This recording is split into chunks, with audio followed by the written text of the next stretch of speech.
నమస్తే అండి. జగన్మోహన్ రెడ్డి గారు భయపడుతున్నారా? ఇప్పుడు ఎక్కడ చూసినా కూడా అదే మాట్లాడుకోవడం జరుగుతుంది. ఎందుకంటే మన సింగయ్య ఇన్సిడెంట్లో ఆ సందర్భంలో కారు డ్రైవర్ ఏకంగా సింగయ్య గారు తల మీద ఎక్కించేసినాడు. అయితే ఆ టైంలో జగన్మోహన్ రెడ్డి గారు అదే కారులో ఉన్నారు. మీ అందరికి కూడా తెలుసు, మనందరికి కూడా తెలుసు, బేసిక్ ఒక యాక్సిడెంట్ అయిందంటే ఆటోమేటిక్గా చుట్టూ ఉన్నటువంటి వ్యక్తుల్లో ఆ భయం కానీ ఆ భీతి కానీ కనిపిస్తూ ఉంటుంది. అయినప్పటికీ ఆ ఇన్సిడెంట్ జరిగిన తర్వాత నెక్స్ట్ డే జగన్మోహన్ రెడ్డి గారు ప్రెస్ మీట్ పెట్టి ఎక్కడ కూడా ఆ అంశాన్ని చెప్పడం కానీ లేదా మాట్లాడడం కానీ లేదంటే ఆ పార్టీలో ఉన్నటువంటి నాయకులు మాట్లాడడం కానీ ఎవరు కూడా చేయలేదు. సైలెంట్గా వెళ్ళి 10 లక్షల రూపాయలు ఇచ్చి వచ్చారు. జగన్మోహన్ రెడ్డి గారు కానీ వైసీపీ పార్టీ వాళ్ళు కానీ ఎప్పుడు అంత డబ్బు సడన్గా వెళ్ళి ఎవరికి ఎవరో, కానీ అంత డబ్బు ఇచ్చేపాటికి కొంత అనుమానాలకు అయితే తావెత్తింది. అయితే మరి 3 రోజుల తర్వాత ఆ వీడియో బయటకు రావడం, అది రచ్చలేగడం, ఏకంగా జగన్మోహన్ రెడ్డి గారి మీద కేసులు పెట్టేదాకా వెళ్ళడం, అదేవిధంగా డ్రైవర్ మీద కేసు పెట్టడం, ఆ కారులో కూర్చున్నటువంటి పేరు నాని గారి మీద కేసు పెట్టడం, అదేవిధంగా విడుదల రజనీ గారి మీద కేసు పెట్టడం, ఇలా ఆ పార్టీలో ఉన్నటువంటి ఆ కారులో ఉన్నటువంటి నాయకుల మీద అందరి మీద కేసులు పెట్టినారు. అయితే ఇప్పుడు ఏంటంటే జగన్మోహన్ రెడ్డి గారిని A2గా పెట్టారు. A1 కార్ డ్రైవర్ అయితే A2 వచ్చేసి జగన్మోహన్ రెడ్డి గారు అనమాట. ఎందుకు జగన్మోహన్ రెడ్డి గారు? ఎందుకంటే కారు డ్రైవర్కి కళ్ళు కనిపించు, ఎదురెవడు ఉన్నాడు, అయినా కానీ ఆ స్పీడ్లో వెళ్తాం తప్పు. అసలు పక్కన ఆపుతా ఉంటే కూడా పనిచ్చేసినాడు తప్పు. కానీ జగన్మోహన్ రెడ్డి గారు అదే టైంలో ఈ తనకున్నటువంటి వెహికల్ ఏదైతే ఉందో, ఆ కార్ ఏదైతే ఉందో, ఆ కారుకి సంబంధించినటువంటి డోర్ ఉంటుంది కదా, ఆ డోర్ ఓపెన్ చేసుకొని కార్ డోర్ని ఓపెన్ చేసి అభివాదం తెలుపుతూ ఉన్నటువంటి పరిస్థితి. ఒకడేమో ఆ బ్యానెట్ మీద ఎక్కేసి ఇష్టం వచ్చినట్టుగా అన్నా అన్నా అన్నా అన్నా అని చెప్పేసి అరుస్తున్నటువంటి పరిస్థితి.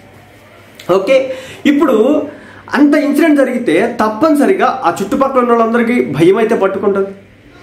కానీ అది బయటికి రాకుండా భలే మేనేజ్ చేసిన 3-4 రోజులు. అయితే అది ఎట్టకేలకు బయటకు వచ్చిన నేపథ్యంలో జగన్మోహన్ రెడ్డి గారి మీద కేసు పెట్టినారన్నమాట. ఇప్పుడు ఈ కేసు ఆయన మెడకు చుట్టుకునేదానికి అవకాశాలు అయితే ఉంది, గట్టిగా ఉంది. ఎందుకంటే అది విజువల్ చూసిన తర్వాత జడ్జి గారు కూడా ఆశ్చర్యపోతారు.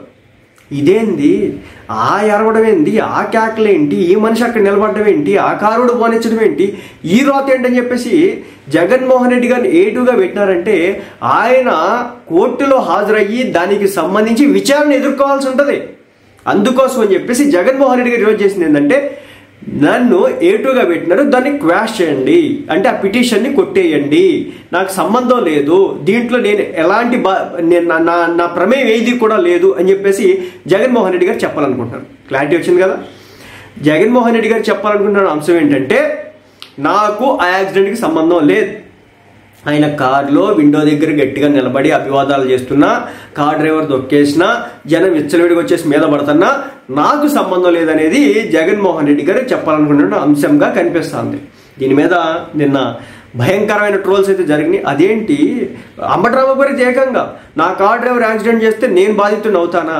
కార్ డ్రైవర్ యాక్సిడెంట్ చేస్తే బాధితుడు కార్ డ్రైవర్ అవుతాడు, కానీ సీట్లో మీరు కూర్చొని ఆ కార్ డ్రైవర్కి అడిదిప్పు ఇడిదిప్పు అని చెప్పి స్ట్రీటింగ్ అంటే ఎలా? ఇక్కడ జగన్మోహన్ రెడ్డి గారు బయటకు వచ్చి అభివాదం తెలకుండా సైలెంట్గా లోన కూర్చుంటే జరిగేది కాదేమో. కానీ ఎప్పుడైతే ఆయన బయటకు వచ్చి అభివాదాలు చెప్తున్నాడో పైపెచ్చు పోలీసు వాళ్ళు పర్మిషన్ లేదు. అక్కడ ఆయనకి రోప్ పార్టీలు అంటారు, అది అంటారు, ఇది అంటున్నారు. దాదాపు 600 మంది పోలీసులు వచ్చేసి అక్కడ చేయడం జరుగుతుంది వాళ్ళ డ్యూటీని. అయినప్పటికీ కూడా ఆ ఇన్సిడెంట్ జరిగిందంటే అర్థం చేసుకోవచ్చు అక్కడ జరిగినటువంటి డోలతాలు. కాబట్టి 50 ఏళ్ల పెద్ద ఆయన కారు కిందకు వచ్చి పడినా, తర్వాత ఆయనకి సంఘీభావం వెళ్ళి 10 లక్షల రూపాయలు డొనేట్ చేసినా, మీరు ఎంత గమనించండి, ఏదైనా ఎక్కడైనా యాక్సిడెంట్ జరిగితే దానికి కూటమి ప్రభుత్వానికి ఆపాదించేసి వాళ్ళు ₹1 కోటి ఇవ్వాలంటారు. సొంత కార్యకర్త మరణిస్తే 10 లక్షల రూపాయలు ఇచ్చేసి సైలెంట్గా వచ్చినటువంటి పరిస్థితి అనేది కూడా ఒకటైతే నడుస్తుంది. మొత్తానికైతే జగన్మోహన్ రెడ్డి గారి మీద అయితే కేసు అయితే పెట్టినారు A2గా. ఆయన వచ్చేసి నేను విచారణకు హాజరుగాను, సో నా తప్పేమీ లేదు, నా ప్రమేయం లేదు, ఈ కేసు కొట్టేయండి అని చెప్పేసి కోర్టుకి క్వాష్ పిటిషన్ వేసినటువంటి పరిస్థితి. మరి కోర్టు ఏ విధమైన నిర్ణయం తీసుకుంటుందో, ఏ విధంగా నడుచుకుంటుందో, ఏ విధమైన జ్యుడిస్టిక్షన్ ప్రకారం అడుగులు వేస్తుందో అనేది మనకు తెలియాల్సి ఉంది. ఎందుకంటే ఈ కేసు ఏదైతే ఉంటుందో అది రాబోయే రోజుల్లో కాదు, రాబోయే తరాలకు కూడా ఒక దిశానిర్దేశం అవబోతున్నటువంటి కేసుగా మారబోతుంది. ఎందుకంటే కారులో డ్రైవర్ ఉన్నాడు, ఆ కారు పక్కన కూర్చున్నటువంటి వ్యక్తి కూర్చోకుండా నిలబడి అభివాదాలు చేస్తూ ఉన్నాడు. ఇప్పుడు ఈ కేసు కనుక కొట్టేస్తే కనుక నెక్స్ట్ టైం నుంచి కార్లో ఎవరైనా వెళ్తున్నప్పుడు అభివాదాలు చేసుకుంటే బయట దండాలు దశకాలు పెట్టుకుని వెళ్తే కనుక ఏదైనా యాక్సిడెంట్ జరగడం జరిగితే అప్పుడు సదరు వ్యక్తి దండాలు దశకాలు పెట్టేటువంటి వ్యక్తికి సంబంధం లేదు అనే ఒక క్లారిటీ అయితే ఇచ్చినట్టయితే ఉంటుంది. మరి చూడాలి కోర్టు ఎలాంటి డైరెక్షన్ అంటే ఎలా మూవ్ అవబోతుందో, దీని మీద ఎలాంటి జడ్జిమెంట్స్ ఇవ్వబోతుందో. మొత్తానికైతే అరెస్ట్ జగన్మోహన్ రెడ్డి గారిని కూడా చేస్తారని చెప్పేసి ఆయన ఫిక్స్ అయినారా మరి ఏంటో తెలియదు. కానీ మొత్తానికి అయితే క్వాష్ పిటిషన్ అంటే కేసు కొట్టేమని చెప్పేసి కోర్టుకి వెళ్ళడం జరిగింది. మరి కోర్టు ఎలాంటి నిర్ణయం తీసుకుంటుందో చూడాలి.